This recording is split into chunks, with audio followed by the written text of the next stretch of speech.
Good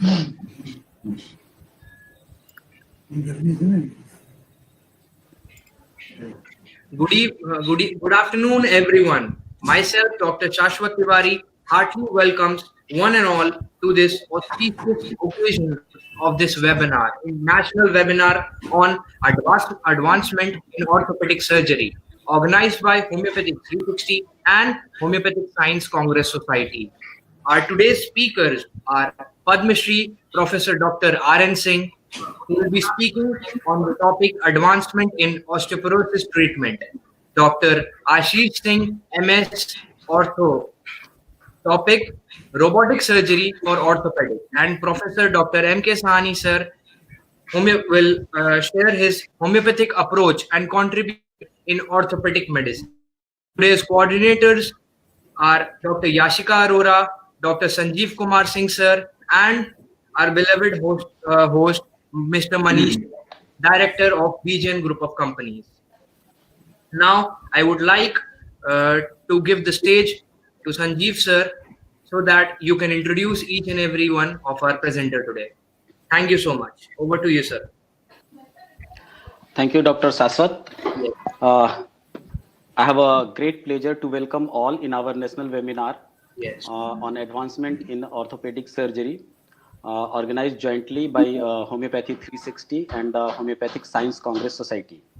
I am thankful to our motivational energy, Dr. M.K. Sahani sir, for deciding the theme and making this program to see the light of the day. It is very much supported by Mr. Manish Jain, Chief Executive Jain Group of Company, and of course Dr. Yashika Arora by providing all support and platform of WebJam. With our mission to provide the learning and serving motto, are constantly engaged in organizing such seminar and webinar.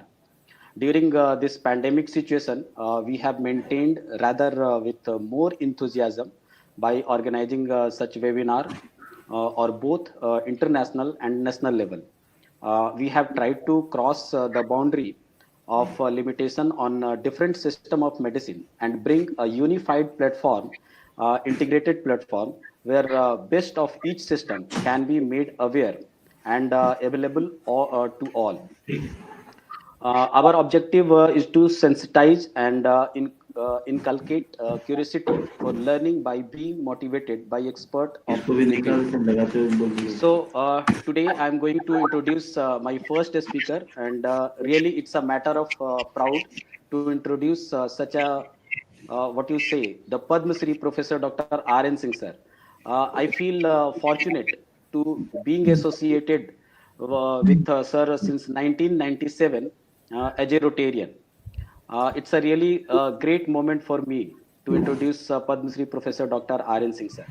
Presently, sir is a consultant orthopedic surgeon, Orthopedic Center Complex, AIOR, Kankarabagh, Patna, honorable consultant homeopathic surgeon, Anup Institute of Orthopedic and Rehabilitation, honorable consultant, Red Cross Polyclinic, Patna for the last 30 years, honorable consultant, His Excellency Governor of Bihar since 1998, Chairman Ethics Committee, AIMS, Patna, member ADHOC Committee, Indian Red Cross, Patna, member Bihar Rajya Swasth Samiti, patron Bihar Orthopedic Association.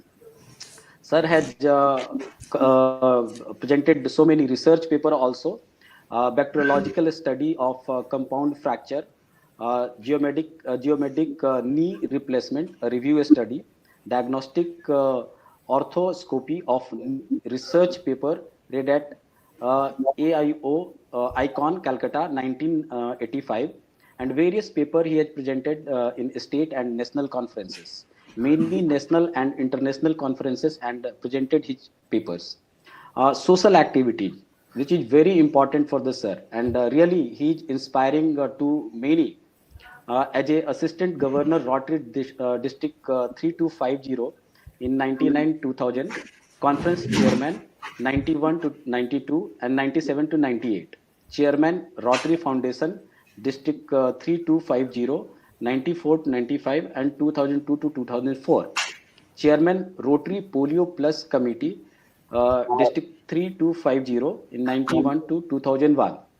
Paul Harris Fellow, Rotary International. It's a very important, the thing for a Rotarian, Paul Harris Fellow. And he has received many awards, including the Padmashri Award in 2010 by Srimati Pratibha Devi Singh Patil, President of India, at Asoka Hall, Rashtrapati Bhavan, New Delhi. It's a matter of proud for all the doctors and especially for the people of Bihar. Padmashri in 1989 by Rajendra Prasad Pratibha Anveshan Parisad, Patna. Sahasi Purush Samman in 1995 by Veer Kuwar Singh Sansthan, conferred by His Excellency Governor of Bihar Sri A.R. Kidwai. Seva Puraskar 2001, awarded by Nirman, a voluntary organization affiliated to Nehru Yuva Kendra, Government of India, awarded by Sri Syam Rajak, ex-minister, Government of Bihar. Honored by IMA Annual Conference by Sri Nitish Kumar, Honorable Chief Minister of Bihar. Awarded gold medal by His Excellency Sri R.L. Bhatia, Governor of Bihar, for excellent services rendered to Bihar chapter of Indian Red Cross as Lifetime Achievement Award. Sir has started to build a multi-specialty cancer hospital named Savera in Patna for cancer patients with an investment of rupees 50 crore. The foundation stone of the hospital was laid down by Honorable Governor of Bihar, His Excellency Sri Ramnath Kovind, on 21st January 2016. He has established a rural hospital in his native village known as Golma General Hospital with 100-bed capacity, where regular outdoor and indoor services are provided. This center is located 28 km from district headquarters Saharsa. Center is recognized by Kasturba Medical College, Sevagram, Wardha, Maharashtra, as official rural training hospital. Center is linked with AIMS Patna as a distance telemedicine center, which was inaugurated by its director in January 2016.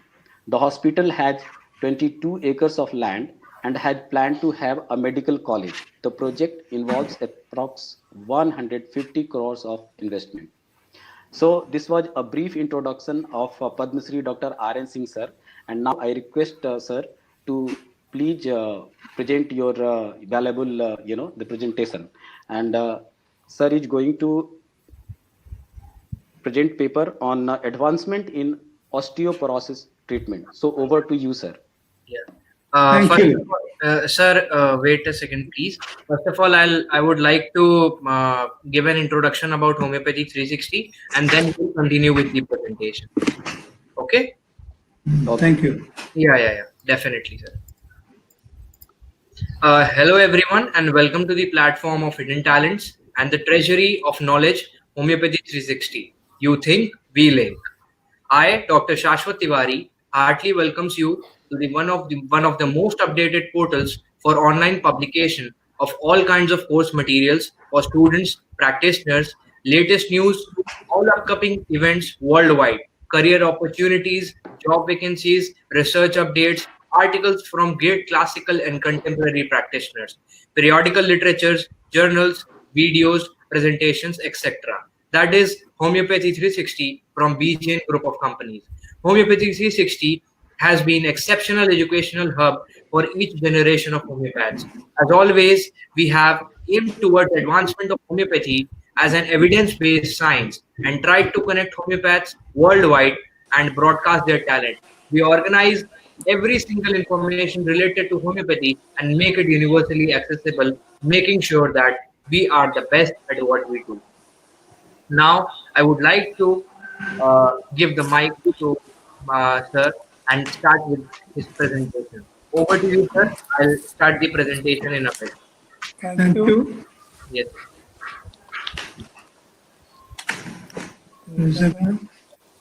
Thank you. Yes.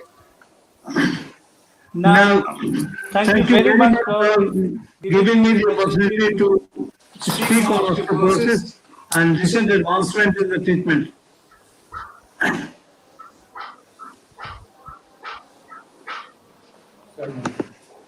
Now, what is osteoporosis. What is osteoporosis? That's what we have to understand. Now, hello, listening, everybody listening? Everybody listening? Yes, yes, sir. Yes, sir. You are listening. Right. उधर ही आके बात करेंगे अभी नहीं ऐसे नहीं पूछा round पे तो रोज सुबह आते हैं हाँ रोज कल कितना देर राउंड हुआ अभी नहीं अभी मीटिंग में है अभी जाइए Hello? Yes, sir. Yes, sir. Actually, sorry. When we osteoporosis, what is osteoporosis? Now I must tell you that normal. No, it's going to this I think it's not working. Say the sound is echoing. Don't use the headphone.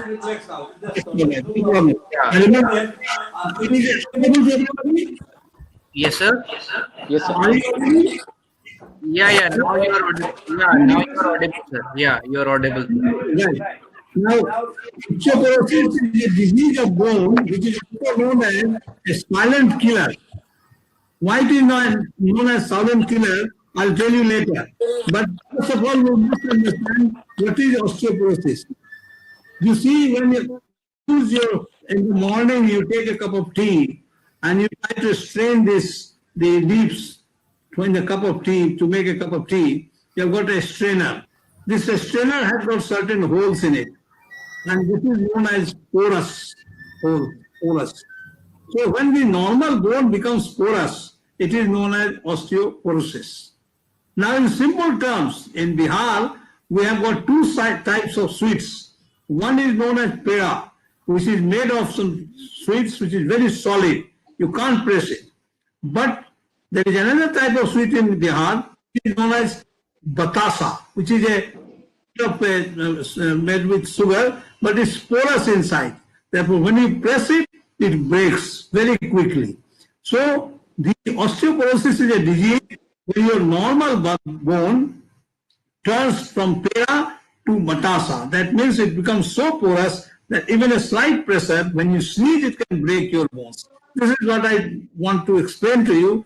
Bone becomes so crippled that it just breaks whenever you slight fall or even heavy sneeze can lead you to that. Now, if you see that's why I have explained it like this, that osteoporosis is a disease that causes your bones to become weak and brittle. And this is a very common disease and can result in fractures from even simple trauma. In fact, it is estimated that 50-year-old women has about 40% chance of having osteoporotic fracture during a remaining period of lifetime. And osteoporosis is important because of the problems of resulting from these fractures, disability and loss of independence and even death. Now, why this happens? Up to the age of 18 years in girls and up to the age of 20 years in boys, the bone grows. And the bone growth is dependent on the production of osteoblasts. Osteoblast is the bone formation cells. And after that, after the 18 years in girls and 20 years in boys, the growth stops. And whatever is the calcium and the bone matrix you have, this is known as bone mass. This is known as peak bone mass. And this bone mass remains up to the age of 30 years. 30 years onwards, the balance between the osteoblasts and the dead cells, that is osteoclasts, are balancing each other. Like Reserve Bank of India destroying the old notes and giving the same number of new notes in the circulation, its circulation remains the same.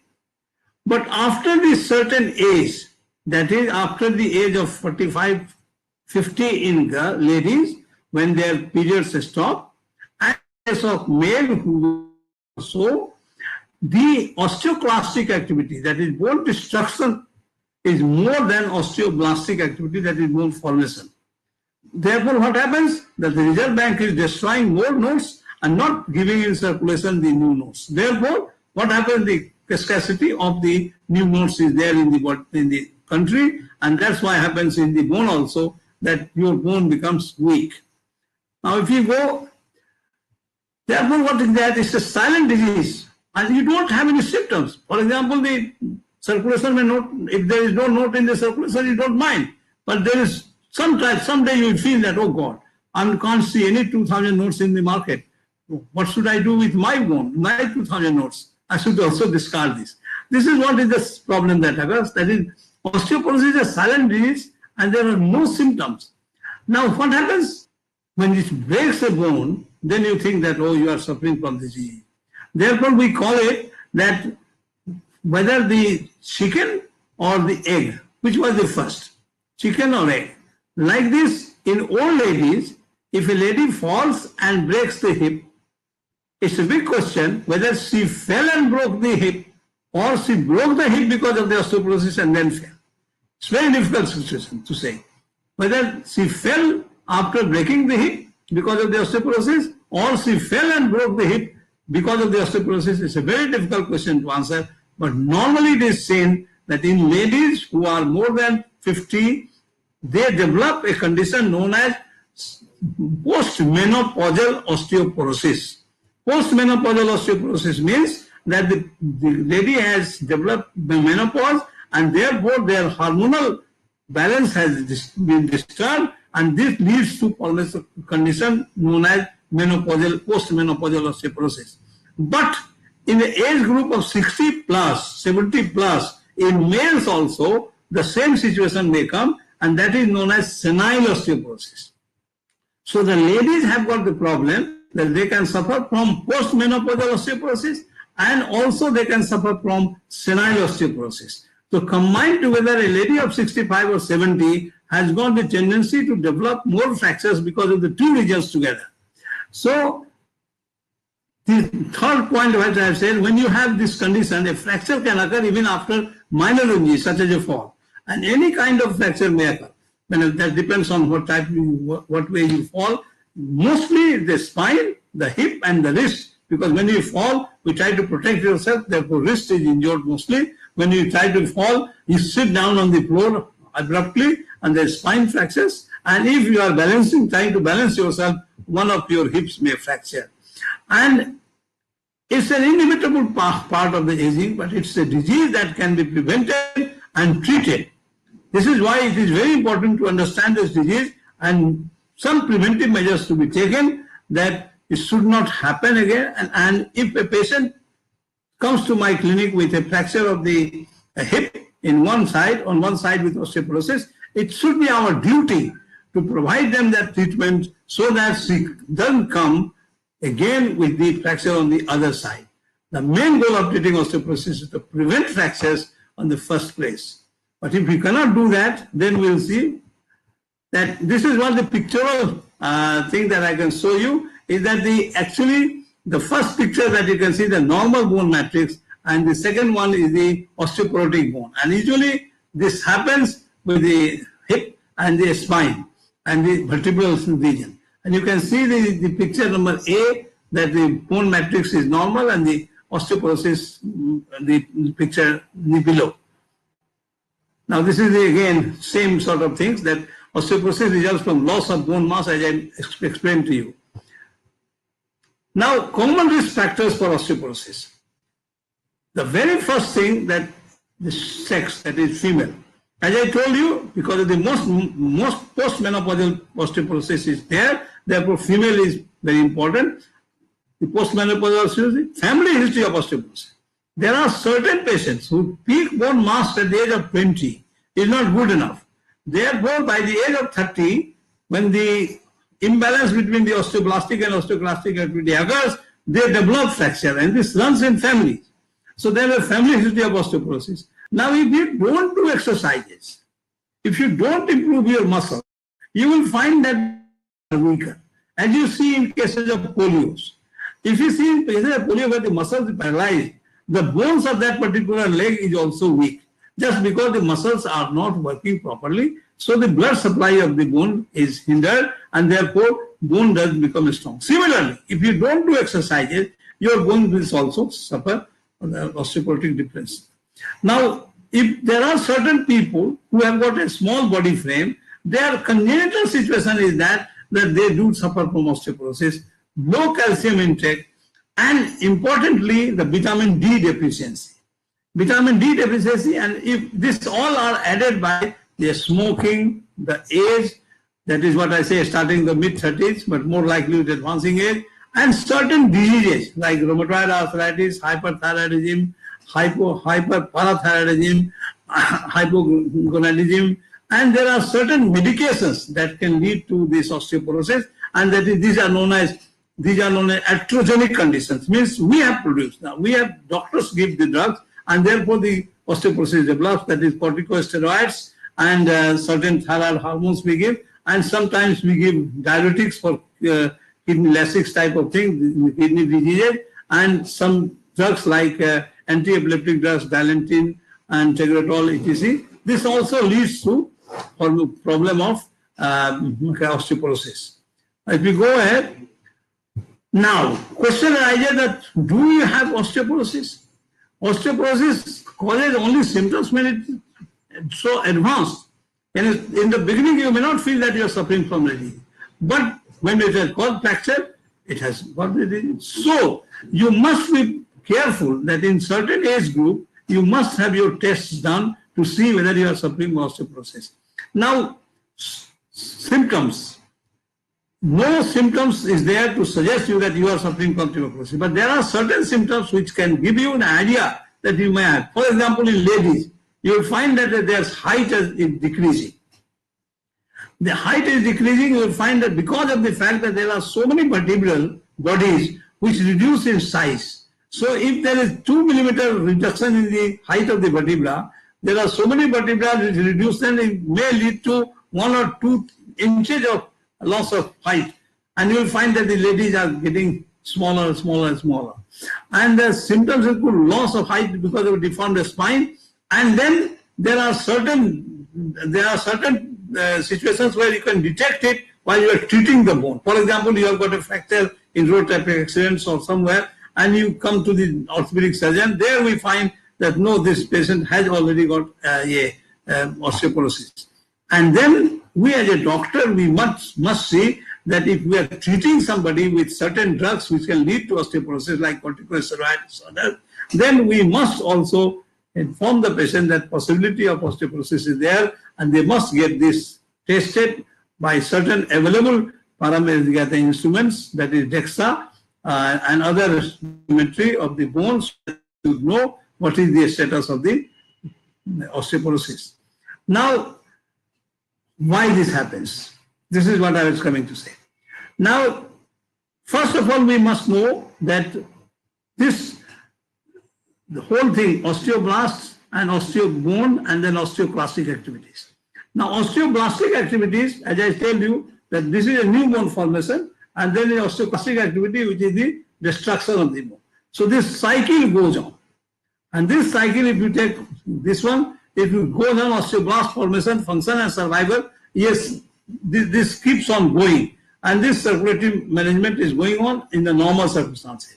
But in the abnormal osteoporotic circumstances, the osteoblast becomes more, and the osteoclast becomes more, and osteoblastic activity is reduced.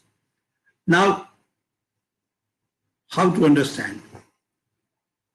This is what is there. We can have the video, please, for this. Dr. Shashwat, can you have video? Dr. Shashwat, are you here? Can we have the video for this? Yes, sir. Yes, sir. I'm presenting it. Wait. Video 1, yeah. Yeah.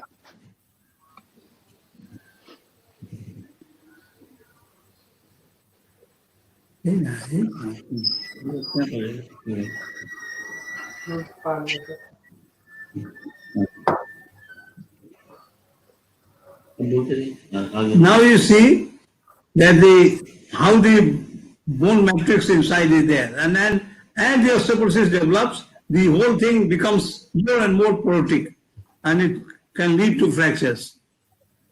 What happened?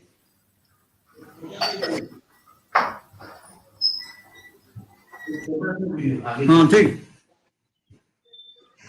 Now, this becomes less calcium in the bone, bone equilibrium, the disturbance in the bone equilibrium. That I said that the formation and destruction of the bone is disturbed. Let's go further. Regeneration of the bone is osteoclast breaking down. Now there are certain treatments which lead to destruction of the osteoclast, and therefore osteoblast formation is more and osteoporosis is being treated. Now, first of all, we must make a diagnosis of what stage of disease is there and how to proceed for the treatment. Now, the best method, the World Health Organization has suggested that the best method of testing the osteoporotic status of the body is dual energy X-ray absorptiometry. That is known as DEXA methods. What is bone densimetry? This is a way to measuring the amount of bone.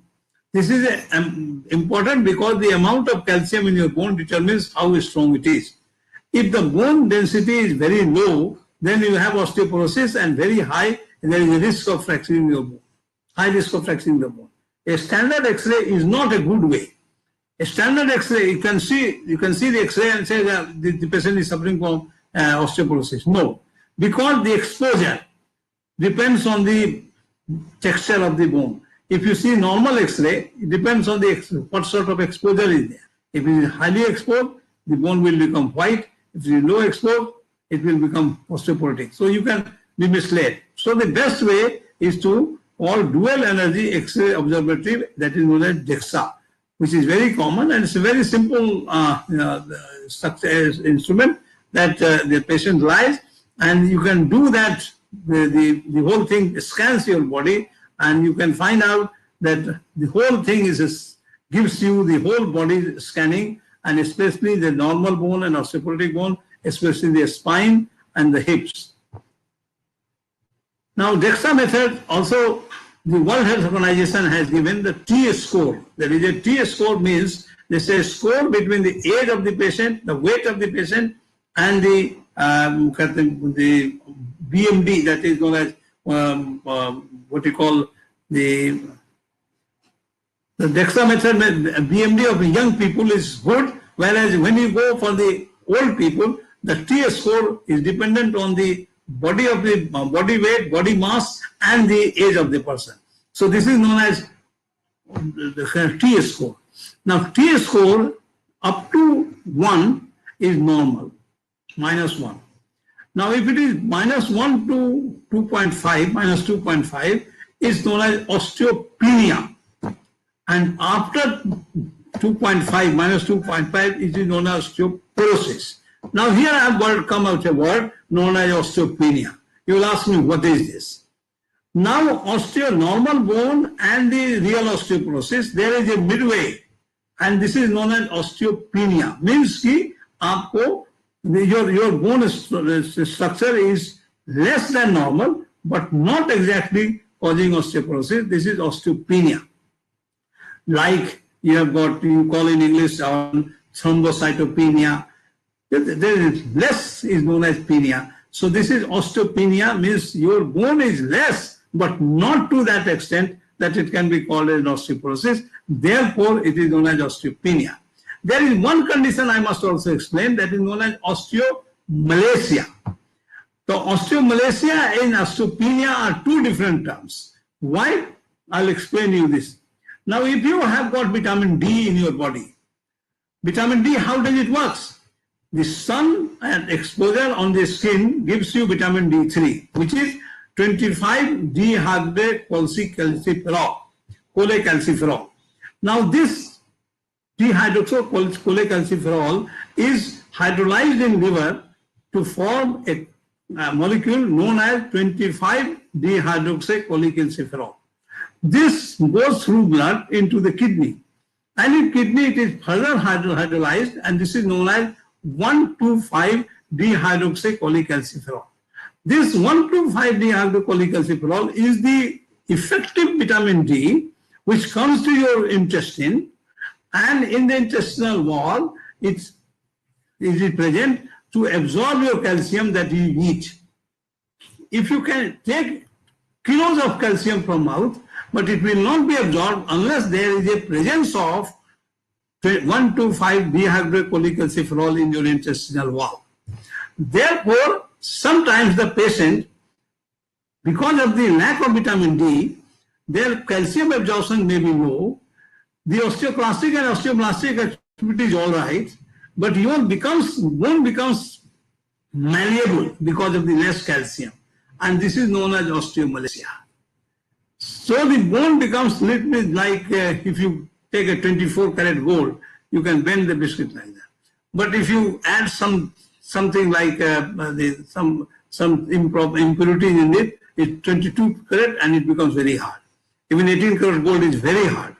Therefore, the solid bone is very nice. It's a complete bone, but the calcium is less. Therefore, it becomes malleable, and this is known as osteomalacia.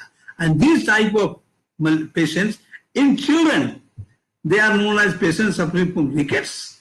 And in adults, where the growth plate is already fused, they are known as osteomalacia.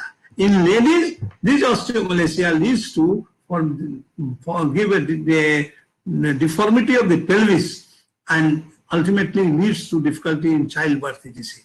Therefore, we must also understand in young ladies, when there is no osteoporosis but the bone is weak, this may be osteomalacia. So here, this is a very important description between the osteomalacia and osteoporosis.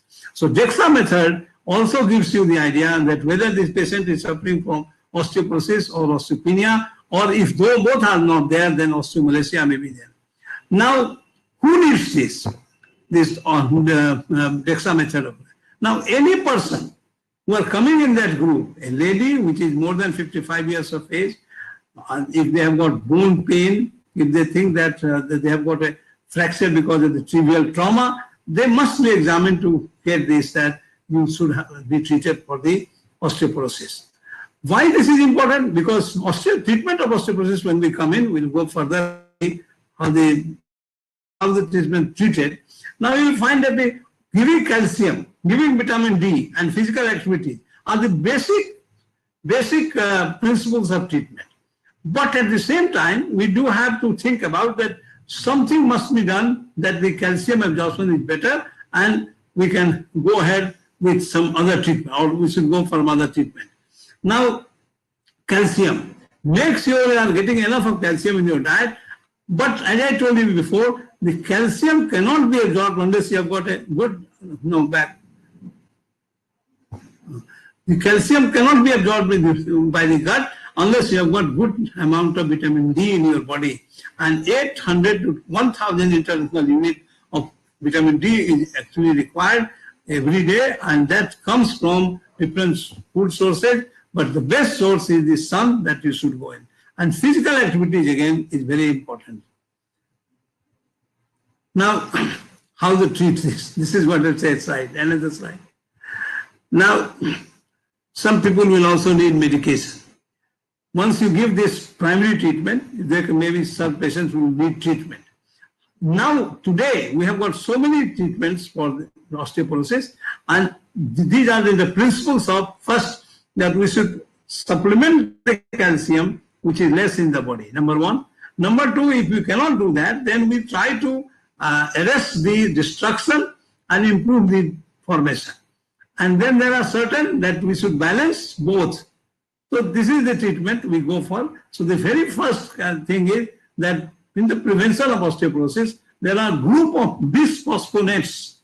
What is bisphosphonates? Bisphosphonates is a group of drugs which is anti-absorptive, means destruction, it stops destruction and helps to slow the bone loss. And studies have shown that this can increase the risk of fractures.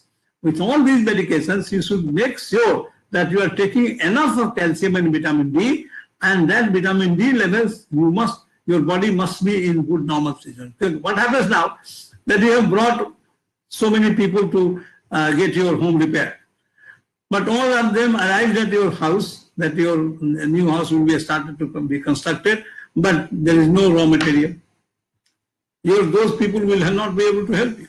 So even if you give somebody bisphosphonates, that yes, it will normalize our blood destruction and formation, you must have the materials with you. That is the calcium and vitamin D you must have. If you don't have that, then ultimately you will have no effect of the treatment that was there. Now, there are so many bisphosphonates, that is alendronate, rigendronate, and ultimately these are the drugs which is given either weekly, monthly, or yearly. We can give. Now, recently, we have gone into another group of drugs, that is calcitonin, and in ladies, where we think that the post-menopausal osteoporosis is because of the hormonal disbalance, there is a method of treatment known as HRT. Which is this HRT? Hormonal replacement therapy. A lot of people give estrogen, a little bit of estrogen, which is reduced after the menopause. Formation of estrogen is reduced after menopause. So some people give estrogen so that the post-menopausal osteoporosis is delayed. But this may not be right because you can't fight with the nature. So it has been seen that these ladies who get HRT, they develop a condition known as breast cancer and the cervical cancer they develop. Therefore, HRT has been stopped, and even if it is necessary to be given, it has to be given with caution under medical care. There are certain drugs which are not actually estrogen, but estrogen modulators. They do the work of estrogen, but they are not actually hormones. They are known as riloxafen, a group of drugs known as riloxafen, but this is also long-term treatment. We have seen that it is very good, and therefore this should not be given, and if it is necessary, it should be given only with caution. Now, selective estrogen, this is what I'm saying. This is the riloxafen group of drug. And then very lately, we have got a drug known as teriparatide. Teriparatide is a form of parathyroid hormone that stimulates the bone formation. It is approved for the use of menopausal, postmenopausal women and men at high risk of osteoporotic fracture. It is also approved for treatment of glucocorticoid-induced, cortisone-induced osteoporosis, and it is given in a daily injection dose under the skin and can be used up to 2 years. Now, this teriparatide for first 3 months we should give subcutaneously, and then we can repeat it after 6 months or so. Bisphosphonates. Now, long-term bisphosphonates has also been warned to be treated with caution because long-term bisphosphonates use may cause gastric cancer and also cause some sort of unexplained osteonecrosis of the jaw, and sometimes it can cause, if you give bisphosphonates for a long time, they can cause unexplained fracture of the upper femur on both sides. These are the certain unexplained complications of bisphosphonates. Therefore, we are looking for new drugs to prevent osteoporosis. But basically, we must have the basic ingredients, that is calcium and vitamin D, enough in your body, supplemented by all these drugs. And overall, the general living, that is proper exercises, walking, avoid smoking, avoid alcohol, and eat fresh fruit and good hygienic life gives the maximum supportive treatment to the osteoporosis. Thank you very much. You can ask.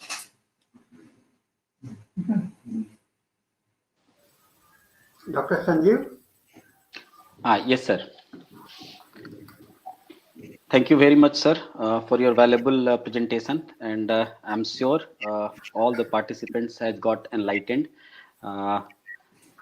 Very rightly, you have said and presented about the osteoporosis. And being a homeopath, I can say there are so many information as rubrics in our repertory related with this osteoporosis, like bone brittle, fragile, and so many medicines are also there. But I'm sure that today's speech lecture of Padmashri Dr. R.N. Singh sir going to open so many the windows to see the diseases related with the bone in a different way and a different aspect. So it's a really a very, very good informative speech, and I'm thankful to you, sir. So thank you so much. And now proceeding further to our next speaker.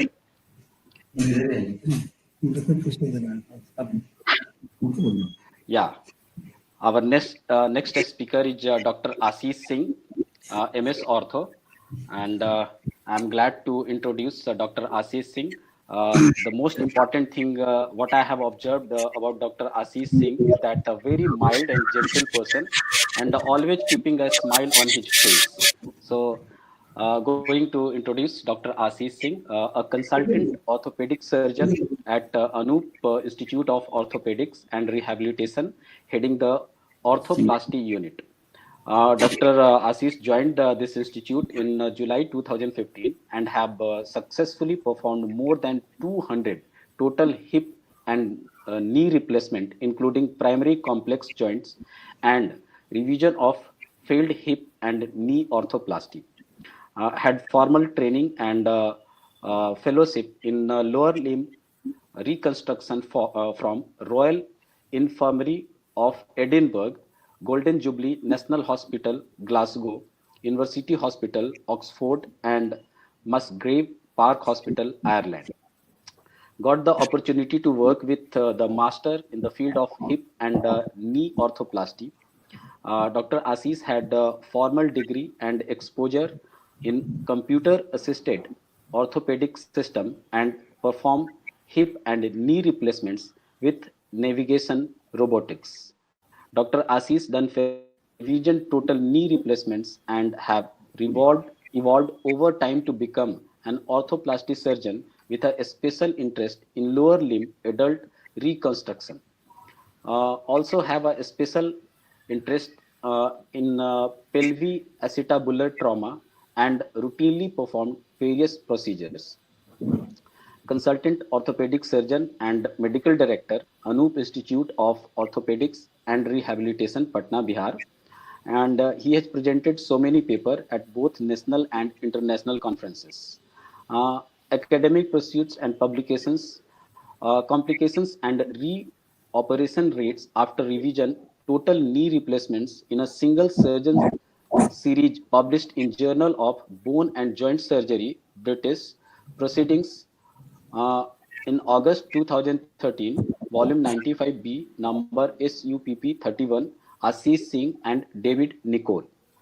Second one, sarcoma excision and pattern of complicating sensory neuropathy, accepted in Journal of Oncology, published on 24th March 2014, Neil R. Vikram Singh, Nicholas D. Clement, Ashish Singh, and Daniel E. Porter. Oncology, volume 2014, article ID 16869. Another one, publication in Asian Journal of Orthoplasty, acetabular defects, impaction, grafting using sandwich techniques, ISSN 4335673, volume 3rd, issue 2nd, July 2018. Another one, a comparison of functional outcome after conservative and operative treatment of intra-articular fracture of calcaneum JFAS 871R1, submission selected under review. He has received so many awards. Eminent Educationist Award by Rotary Patna Midtown in April 2018, awarded by Honorable Health Minister for pioneer in robotic and navigation orthoplasty surgery in Bihar in October 2018, Young Doctor of the Year Award by Medget Today by Honorable Health Minister of India in March 2018, Best Poster Award at Maharashtra Orthopedic Association 2007, University Topper and College Topper in Final MBBS, University Topper in Medicine in Final MBBS. So this was the brief introduction of Dr. Ashish Singh. Now I request Dr. Ashish Singh to present his valuable paper. Over to Dr. Ashish. Sir, thank you, sir, for very nicely actually presenting my CV, and I'm very thankful to Dr. Sahani sir and each and every one of you for arranging this wonderful conference and asking us to speak. I'm also thankful on behalf of my father. And is my voice audible? Yes, yes. Okay, so I'll proceed. Yeah. So Yeah. Yes, this sir. is yes, this is a term which I always use. जोड़ों से जुड़ी है जिंदगी, जिंदगी से जुड़े हैं हम. So we are the joint replacement surgeons, and my father has been trained from the father of arthroplasty, Sir John Chandler in Liverpool, and I've also been extensively trained. And since 1980, 1994, actually, we have been the pioneers to bring joint replacements surgeries at your doorsteps at Patna. Now, sorry, next. Now, the important thing is that I already explained my CV. Anup Institute is a 100-bedded hospital dedicated to orthopedics, and we have subspecialties under orthopedics. I would like to focus today to a very, very new topic, robotic making joint surgeries easier and safer.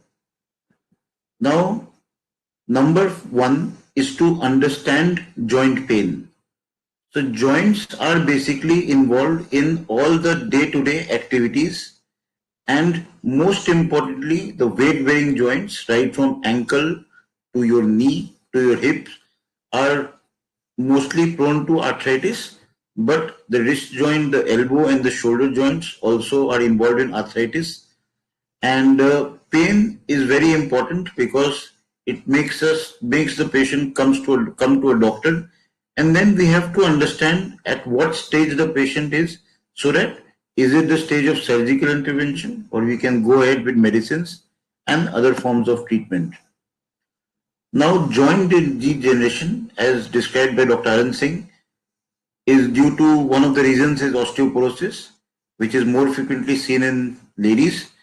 But joint degeneration causes pain, and it is constant or intermittent. It occurs with movements or after a period of rest and may be located to one or many parts of the body.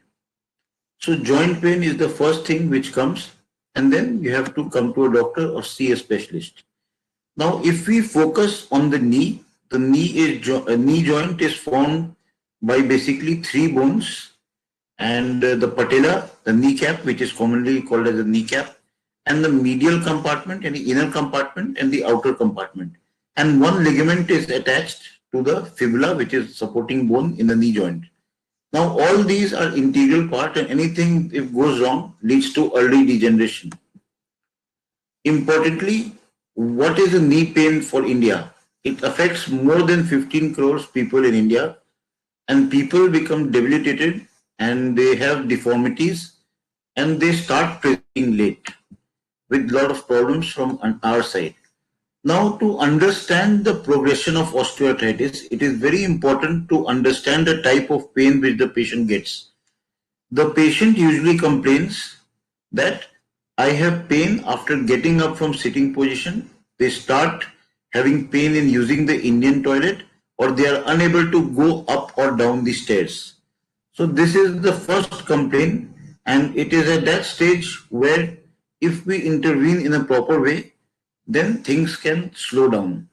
But basically there is medial compartment, अंदर के जोड़ का arthritis, the outer compartment lateral, बाहर के जोड़ का arthritis, और आगे के joint patella और femoral का patellofemoral arthritis. So तीनों arthritis एक साथ भी हो सकता है, अलग भी हो सकता है. The three forms of arthritis can be together or can be differently. Now, usually it progresses.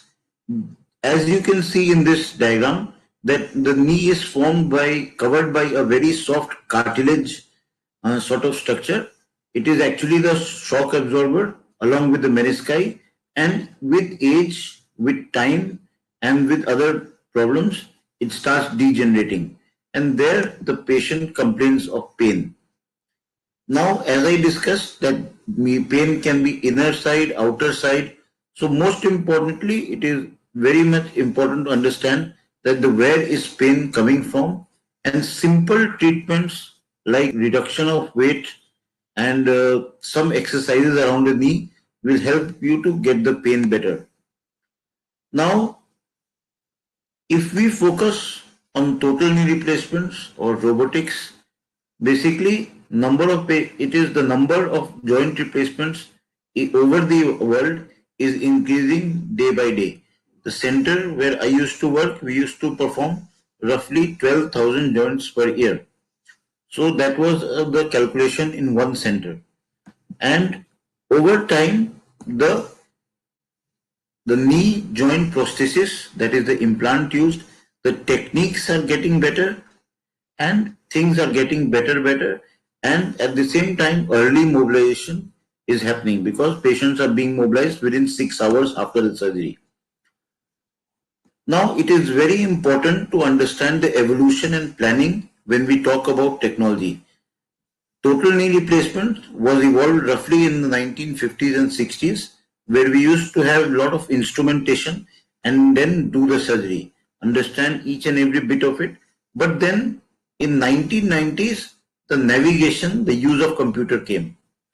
Then the navigation, that is the use of computers, was embedded in the power tools in 2000. And finally, the robotic arm assisted surgery. So robotic arm assisted surgeries, this is the world's latest technology. But most importantly here to understand that the robot does not do the operation. It is under our guidance and we do the surgery, but under a 3D planning and a virtual modeling, we plan everything, and then the execution, in the execution part, it is helped by the robot so that we are 100% perfect. Now, importantly, what happens that when you're doing a knee replacement or using computer, the eyes cannot identify errors to the to the extent of 1 or 2 degrees.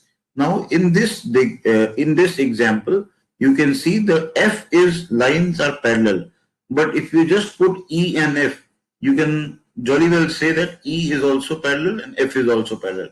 But unfortunately, you will see that F is roughly 1 degree and F is 0 degrees and E is 1 degree. So the computer is very good in identifying 0, 1, 2 and 3. And in knee replacements and hip replacements, if any of these things go wrong, it may substantially affect the outcome. So now over the world, we have more than actually 2,000 robotic joint replacement centers. And it is the way things are evolving, especially in America and in Europe. Now, we have the robotic platform that is the first in Upper India, and it is very important because we are giving and providing 100% success rates over the past 2 months, what we have done. Now, what you need to understand that if you see the photo on this side, left side, you can see the robotic arm.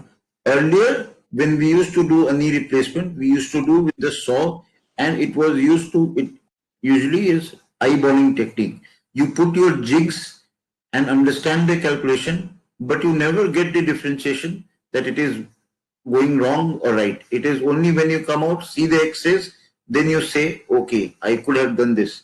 But when you're on the robotic platform, or for that matter on the navigation platform, you are always sure what you are doing.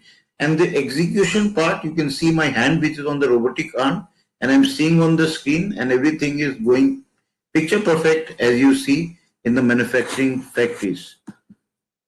Now, basically, how can this be achieved? Because it is CT based planning. When we do an X-ray, X-rays are two-dimensional. We don't know, we just see the X-rays and we can't plan much. But when we are on the robotic platform, we take a CT scan for the best bony morphology and then we plan accordingly. So CT based planning, and we do a dynamic planning before the surgery. So basically the surgery starts before the patient enters the surgical theater, and we plan and know the sizes option which is ready, and Absolutely dead sure, because it is a CT-based planning. Now, on the table, when we open the knee joint, we do a dynamic planning. So what we have planned and what is on the table, we match. And then it is a real-time dynamic assessment and intraoperative adjustment occurs. Now, as I was telling about the lines, in a knee replacement, it is very important to have your angles right. For example, the tibia, the leg bone, has to be cut 90 degree at a slope of 3 degrees. Now, this is not actually possible by robotic, non-robotic or our hands, and we tend to assume that yes, it is 3 degrees. Now, second thing is that the saw which we are using is guided by our hand. Now, when we have hand guidance, you have to retract and manipulate the knee a lot so that you don't injure the collateral ligaments. Those are the ligaments which are protecting the knee, and the vascular structures which is present behind the knee. But when we are on the robotic platform, we have a haptic boundary, and we don't need to retract the knee much because the saw will not go outside the haptic boundary, the line which is seen on the computer. Now, it has also got AccuStop haptic technology. That means that if you are going wrong, either the robot will give us visual feedback that you are wrong, haptic feedback that it will just grumble, and last is that it will stop, but it won't let you do wrong. Importantly, what makes us better is we know more because of CT planning, and we are more concerned about the outcomes. And over the last 10 years, the results which have come up in the literature shows an improved survivorship. That is, the knee is, or the hip is going to last forever because every alignment is dynamically planned and executed as well. Now, the most important thing is that we are cutting very less because we are CT based. The plan is CT based. So if we want to cut 1 mm, we can plan for 1 mm and then we can do the balancing. But if it is a normal instrumentation, we cannot cut less than 2 mm. So even we have the discretion to cut 0.5 mm, 1 mm and balance the knee. So we are cutting less. And the range of motion is the dynamic assessment which is happening. So what I am trying to tell that patients, you are cutting less, it helps us in faster recovery and it helps in reduced pain post-op because we are not damaging any tissues and the patient outcomes are really becoming better. This is a small video. May I request to play this, please?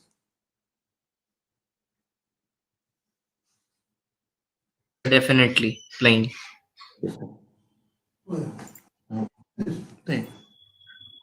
The video is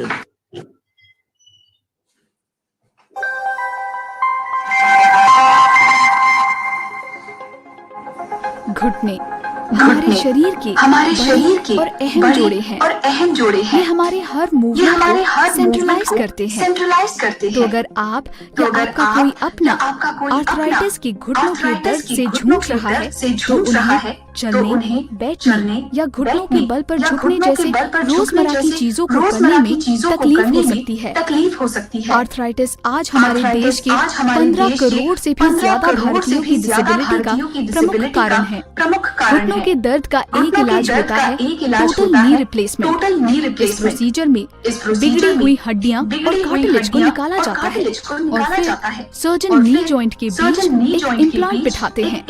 इस surgery से घुटनों के motion और function काफी हद तक पहले की तरह हो जाते हैं। हमने नी रिप्लेसमेंट सर्जरी को एक नई टेक्नोलॉजी के साथ जोड़ दिया है और ये आर्थराइटिस से पीड़ित लोगों के इलाज का एक नया दौर स्थापित करता है। मिलिए लियो 2 से स्ट्राइकर मेको के द्वारा एक रोबोटिक आर्म असिस्टेड टेक्नोलॉजी जिसका इस्तेमाल AIOR के सर्जन्स टोटल नी रिप्लेसमेंट्स के लिए करते हैं। ये अनोखी 3D रोबोटिक टेक्नोलॉजी हर पेशेंट को देती है एक पर्सनलाइज्ड सर्जिकल अनुभव जो आधारित है उनकी शारीरिक रचना पर। लियो 2 हमारे सर्जन्स को उनकी सर्जरी एग्जीक्यूट करने में पूरी तरह से सक्षम करता है और साथ ही सॉफ्ट टिश्यूज और लिगामेंट्स को नुकसान से भी बचाता है। अब हम आपको इस टेक्नोलॉजी के खास फीचर्स बताते हैं।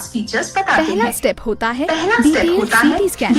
सीटी स्कैन मशीन एक्सरे के जैसे ही पाँव के अलग अलग एंगल्स की तस्वीर लेता है, जो आमतौर पर सर्जन सिर्फ एक एक्सरे से शायद ना देख पाएं।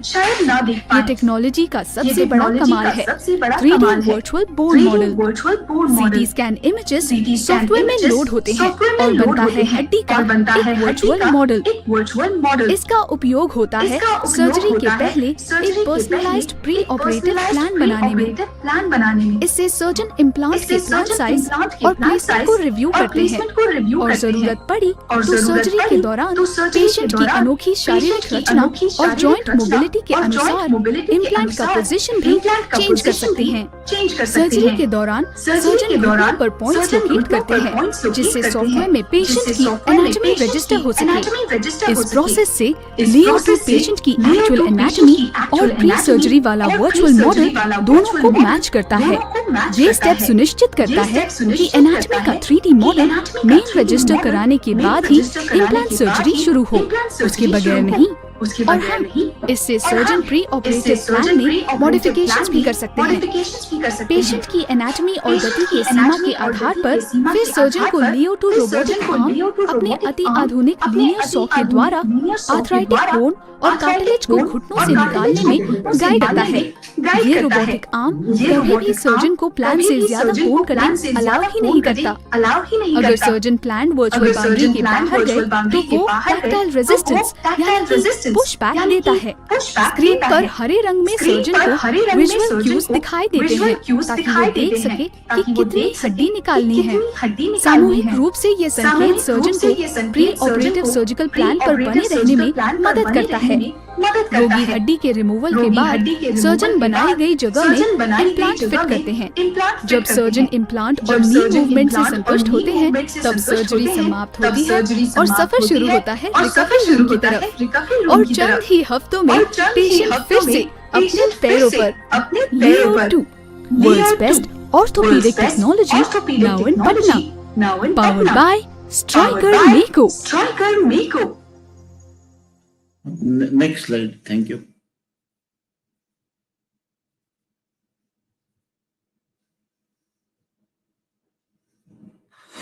अब नेक्स्ट स्लाइड कर सकते हैं। ये सर स्लाइड आ जाएगा, ठीक है। ये सर सो बेसिकली ये एक विवरण था जब हम लोग टोटल नहीं। मेरी आवाज सुनाई दे रही है ना सर? हाँ,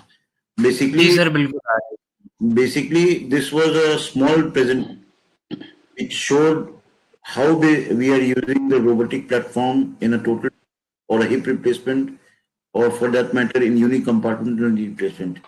So MECO, that is a robotic surgery versus conventional total knee replacement, we know more and cut less. The final bone cut and the implant position is all guided by the robot and executed by the robot in under our control, so the things and the results are better and the pain is obviously less. Over the past 2 months, I've done more than 27-30 cases approximately, and the most important thing is that all the patients are able to get up and mobilize 6 to 8 hours after the surgery. Number 2, the patients are can do active straight leg raise without bending their knee. They can lift their legs on day 1. That is, if operation is done today, from tomorrow, and stair climbing is also done the second day. The first day. Second day, the patients are mobilized, dressing in done, and the patients are going home at the third day. So in this Corona time, when people don't want to come to surgery, but they have to have a surgery for betterment of their life, this robotic knee replacement, hip replacement, the execution is done with perfection, and less is everything. Less is bone cut, less is pain, less is hospital stay, and with efforts of my father, Dr. Arun Singh, and yes, and less blood loss. And we have kept no extra charges for the robotic surgery. For example, if you happen to visit any hospital, definitely all the hospitals are charging extra for the navigation, which we have it from 2014. But we are not having any extra charge. So this is basically becomes a part of our corporate social responsibility, and our aim is to have world-class service for every surgery at your doorstep at Patna. Apart from that, most important thing which I would like to reiterate is less is everything, less is the bone and soft tissue damage, less need for analgesia. So less is the painkiller requirement, less is the hospital stays, early discharge, less is the blood loss, less is the patient physical therapy session, because you have so much controlled protection of the soft tissue that injury is less and patients are mobilized within 6 hours. That is as soon as the anesthesia wears off. So basically, the difference is because we know more and cut less. CT-based planning.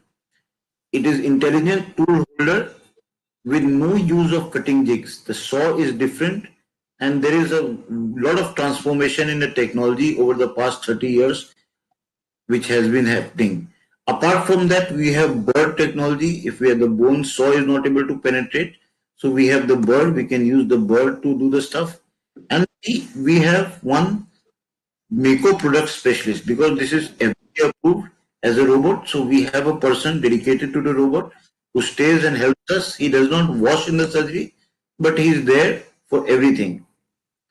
Most importantly, the most important thing is that why are then we still using traditional conventional techniques despite lot of evidences? If you are a patient, what would you choose your surgeon to do? A 60 to 70% accuracy, or more than 98% accuracy to the extent of 100%. So it takes time for technology adaptation. Everybody was using phones which was non-touch phones, but now everybody has a touch phone, and we have to have ask the people that yes, have simple phone. Change is the law of nature, and it is already happening in some surgeries that there is telesurgery, like we are having a teleconference today, and progress is inevitable. Technology is here to stay. We only the forms will change and become smaller and smaller with time. The technological gadgets will become smaller. And nature's law, those who embrace the change will survive, those who don't will perish and retire. So I think with this small talk, I would like to end here, because robotic knee replacement is a system which helps us to get great results, but it is very important to understand that when the patient should be referred to an orthopedic surgeon, and pain in any form, the orthopedic specialist should be referred, and then we can take care, because we have newer medicines which can also delay the advancement of osteoarthritis. And we always have the aim in our mind that we don't want to operate the patient. So we can give medicines, but an essential early diagnosis, as told by Father Dr. Singh, that DEXA scan is good. Over here we have many medicines which can slow down the progress of disease. But if progress cannot be stopped, total knee hip replacement is the way we can get going and take it from there. Thank you. Any questions? Thank you so much, Dr. Ashish Singh. It was really very beautiful and informative presentation. And I would like to say it was a very painless presentation. So you bring joy in one's life who is having the pain. And sir started with osteoporosis problems and all, and you gave us the solution. So thank you so much for your very beautiful presentation. One thing I would like to request Dr. R.N. Singh sir and you too, Dr. Ashish Singh, just be with us after the presentation of Dr. Sahani sir. There will be some question answer session. So please be with us. Dr. Sahani sir, now I'm going to introduce Dr. Sahani sir. He's my guru and guardian. It's a very great pleasure for me to introduce my guru, Dr. M.K. Sahani, educationist as well as well-known practitioner of homeopathy, was elected anonymously chairman of the Education Committee of Central Council of Homeopathy, Government of India, New Delhi. Dr. M.K. Sahani has been serving the Central Council of Homeopathy for the last 22 years as elected member. He was member of the various committee as well as chairman of the Homeopathic Literature Committee. His long journey in teaching accumulated as vast storehouse of information finally elevating to the authorities level of professor. With his deep interest in homeopathic philosophy and ambition to visualize in practice, he mastered in repertory, materia medica, and homeopathic philosophy as well. Soft-spoken Dr. Sahani is popular among his patients, for whom his caring heart experiences the pain and misery, giving solace to them. His patients are distributed in and around the globe. He is now accepted as expert, and patients are referred to his expert opinion. Dr. Sahani perfectionist nature led him to work tirelessly. He never retires until the work is completed. He had various activities related to homeopathy and was deeply involved in the foundation of Research Institute of Sahani Drug Transmission and Homeopathy at Patna, for which he was the founder managing director and later on took up the highest position of its chairman. Research Institute of Sahani Drug Transmission flourished and now established as non-government organization working basically for the research and development of homeopathy. He born on 17th September 1952, had his schooling at St. Xavier's School Hazaribagh, Jharkhand, and graduated BSc at Ain College, Patna. He completed his DHMS course from Bihar University and MD from SKH Medical College and Hospital, Beed, Maharashtra. He is the first PhD from MUHS. His father, late Dr. Bandhu Sahni, a popular physician who discovered transmission of homeopathic drug energy from a distance. Dr. Sahani has extended his discovery of his father to great extent. Presently, Dr. Sahani is the only expert of the transmission of homeopathic drug energy from a distance. Recently, his article is published in International Peer Review Journal of Critical Review. So now I request Dr. Sahani sir to present his valuable lecture on homeopathic approach and contribution in orthopedic medicine. Over to Dr. Sahani sir. Thank you, Dr. Sanjiv. Today I am very proud that I am speaking before our great master, our mentor, our supporter. I say right from my very young age, I remember the day when I got fallen and broke my shoulder joints, and this was the first acquaintance. So sometimes some people fall in love after the accident, and this was my love with Dr. Singh since that right time when I broke my shoulder joint. So I enjoy breaking my shoulder joints, and since that time and at several occasions I was helped by him, and every time it worked so wonderful I cannot explain in words. And that during our associations in Rotary, I had a great opportunity to listen to him and his messages and his understanding about the life, as well as his presentations on the various topics. I heard him many a time speaking on the orthopedics and everything, and every time it was a mesmerizing talk. Mesmerized. We are always get enlightened with so much. So thank you, sir, for your very nice presentations. And I'm also proud that we have the Ashish. I have seen him growing from his childhood and this age, and several times at his house and at Rotary and various places. And you have just a proud son for the proud father. And I will bless you all for many more success in your life. Now with this my gratitudes and to the Dr. Singh sir, I have to just add on, because orthopedics is basically the subject that belongs to Dr. Singh and Dr. Ashish. And here in homeopathy, we only have the contributions to minimizing the pain and reducing and helping in supporting the bone to get joined again. And that's why I am just I'll be trying to put some of the inputs about what homeopathy can do in the matter of orthopedics things, bone disorder. See, homeopathy is one of the most popular medicines which was initiated in Germany, and it is a holistic system of medicines where everything is taken care. If you have broken your hand, if you have broken your leg, that for that also we need to understand why you have broken and what was intentions and which it was intentional also. These things we take into consideration. And the selection of medicines is based upon the theory of individualization. We don't have any ready-made medicines. We have the individualized medicines for each and every patient. It is a tailor-made medicine. We are taking the detailed history of the patient, and for every individual patient, we have the different medicines. Suppose a man is broken with his fractures, with his hand or something else. We are not going to give the arnica to each and every patient.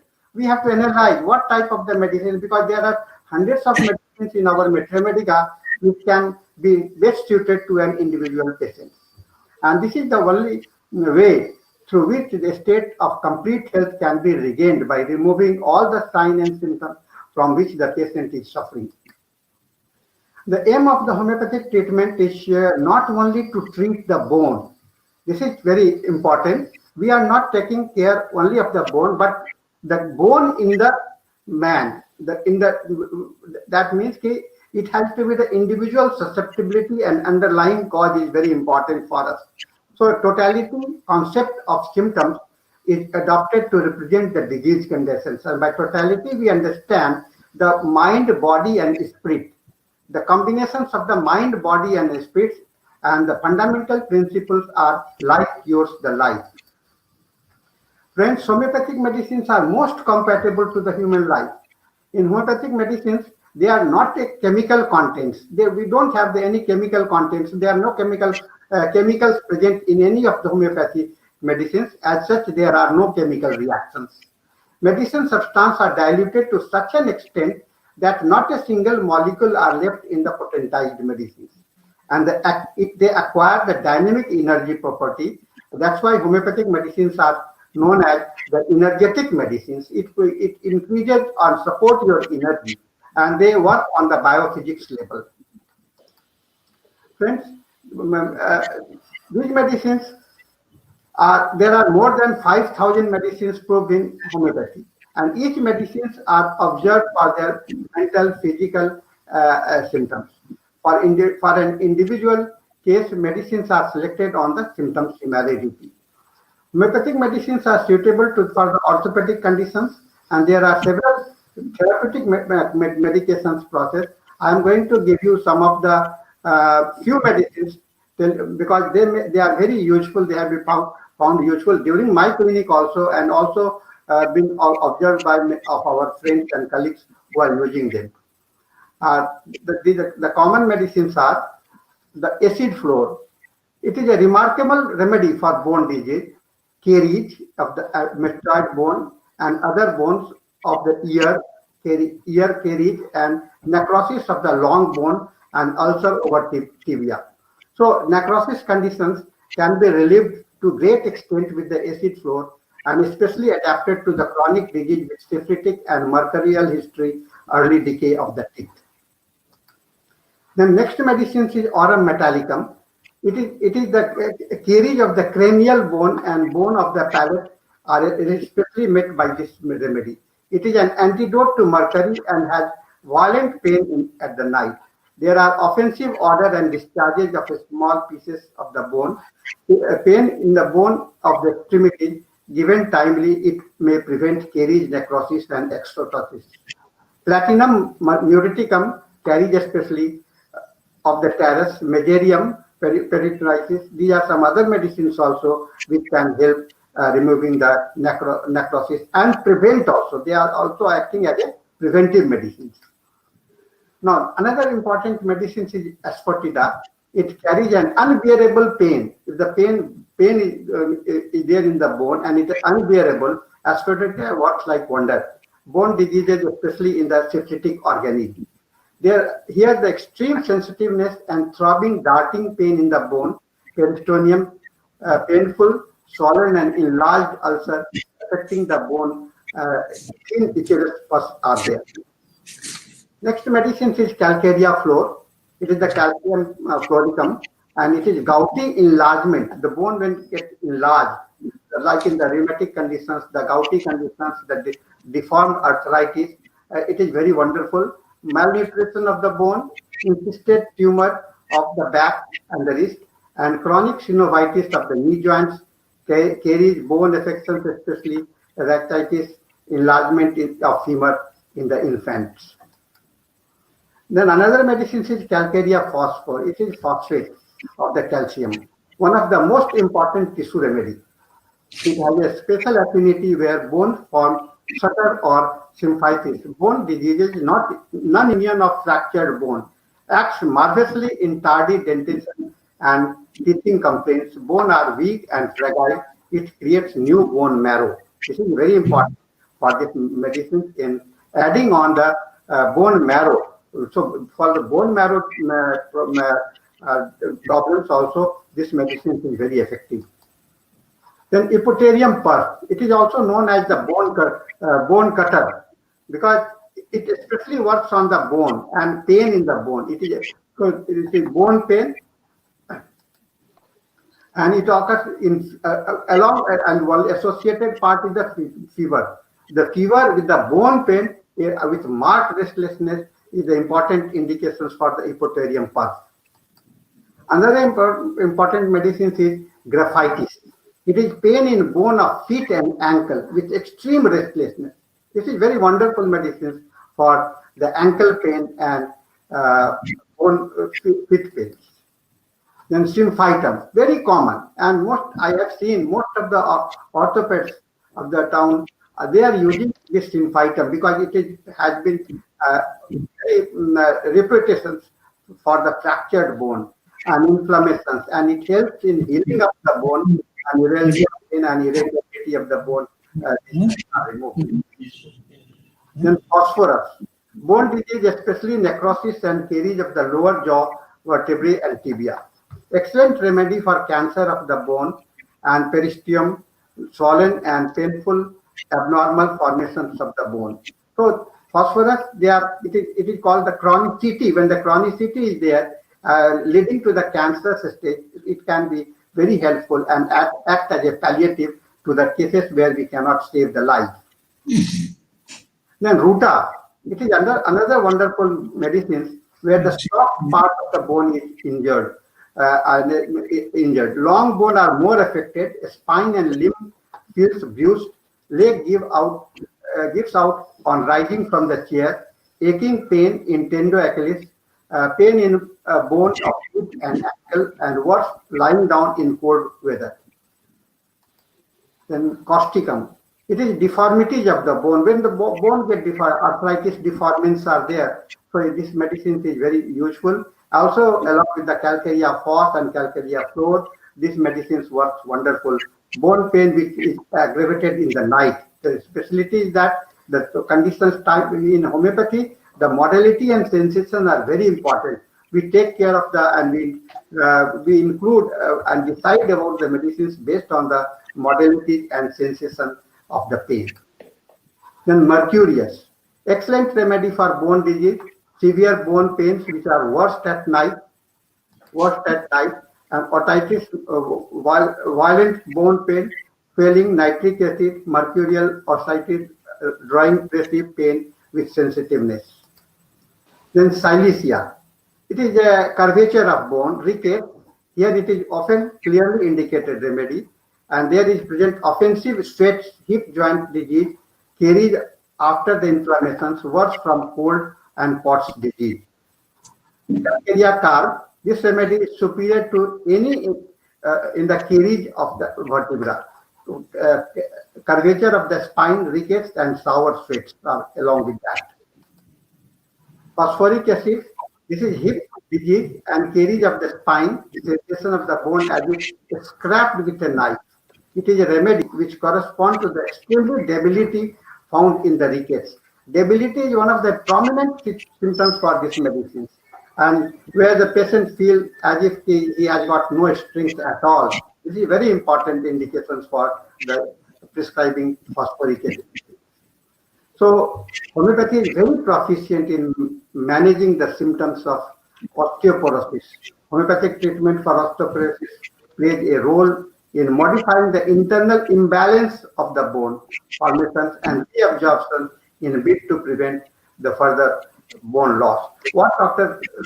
Singh sir has told, that is very important. One has to take care for all those phenomena, and for where these medicines can be taken, utilized according based on the symptoms severity.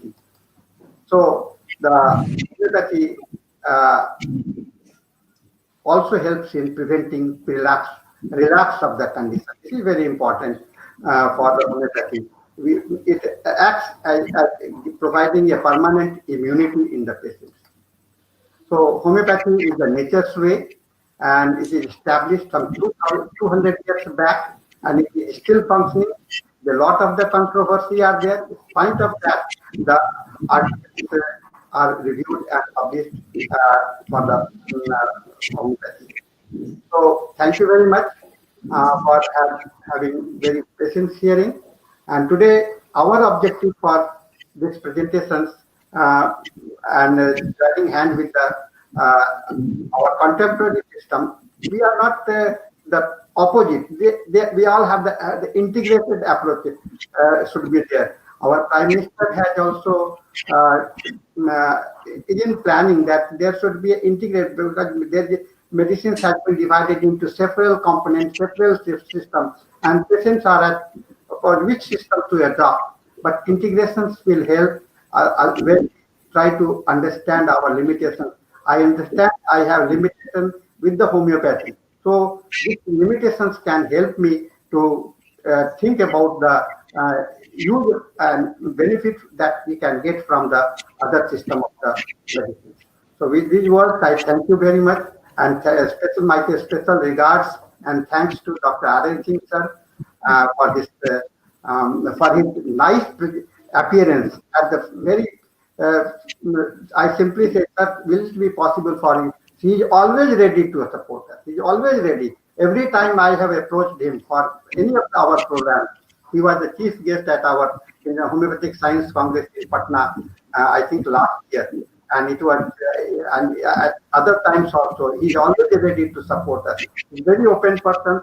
I am very much grateful to you, sir, for you being present with us. Thank you. Dr. Thank you so much, Dr. Sahani, sir. Yes, sir. Thank you so much, Dr. Sahani, sir, for a very informative presentation over role of homeopathy in several disease condition of bone. And rightly you said that the integration is very important. Today's presentation, it was like combo presentation of homeopathy and allopathy, and scope and limitation. You have very nicely talked about the scopes and limitation of the system. So it was really a very realizable combo, I can say, presentation of allopathy and homeopathy in disease of bone. So thanks to all the eminent speaker of today for your valuable presentation, sir. And one thing I would like to share over here, which I have got from Dr. Singh, sir, a lesson, a very good lesson, which I used to share with my students. Triple A lesson, triple A. Very long time back when I was in clinic of Dr. Singh, sir, and he taught me, that three things keep in your mind. Triple A. The first one is the availability. Whatever the time you have mentioned in your clinic, at the board, that you have to be there, available there, whether the patient is there or not, but you have to be there. So first A is availability. Second one is the ability.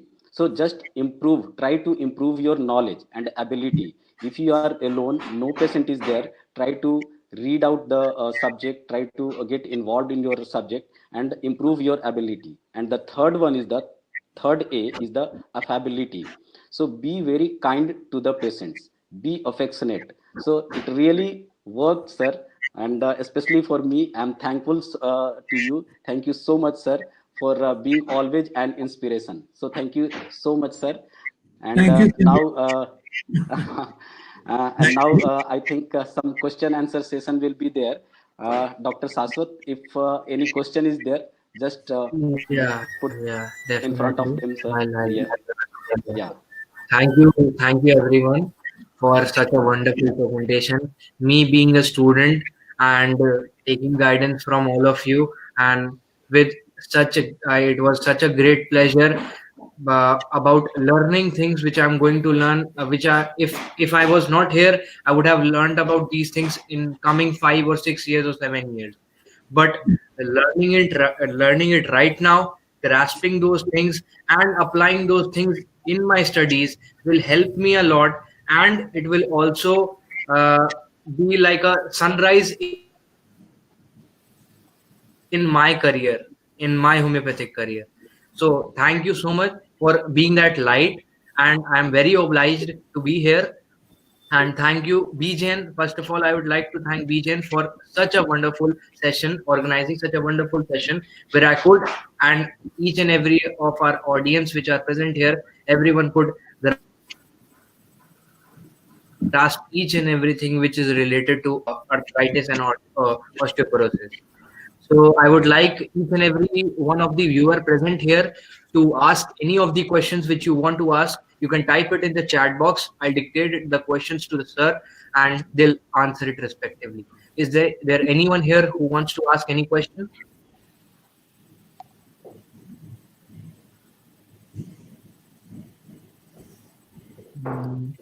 Sir, I don't think so. Anyone is asking questions, and that is actually a good sign, because if you presented the presentation in such a subtle and a very good manner, everyone can understand it, and there'll be no questions asked.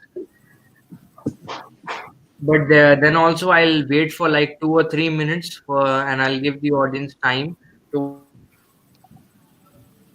ask the questions and assess the things which they want to ask.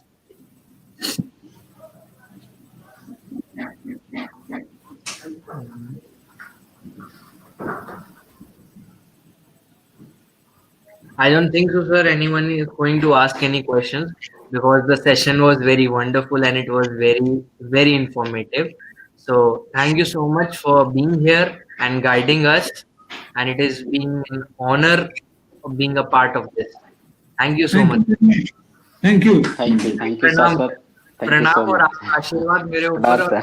बना रहे। Thank you. प्रणाम sir. Thank you very much for giving me this opportunity. जी बिल्कुल।